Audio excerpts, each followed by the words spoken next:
नमस्कार मंडळी, स्वागत आहे तुमचं आपल्या खमंग मराठी या चॅनलमध्ये।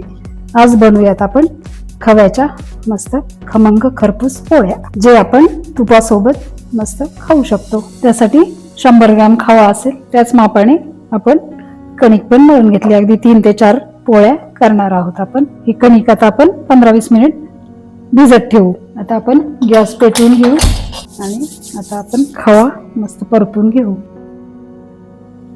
खवा आपण फ्रीज मध्ये ठेवलेला होता, आता तो बाहेर काढून एक 20-25 मिनिट झाले असतील।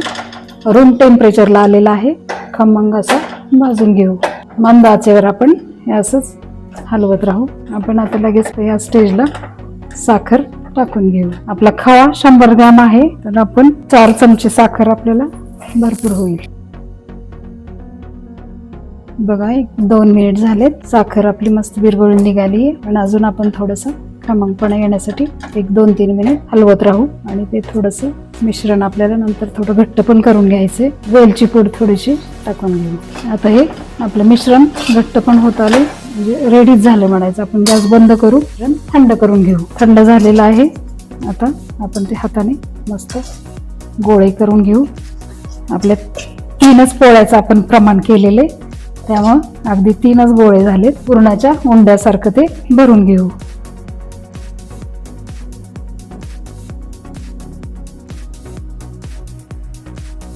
हळूहळू आपण शेंगाच्या पोळीसारखी मस्त लाटून घेऊ हलक्या हाताने।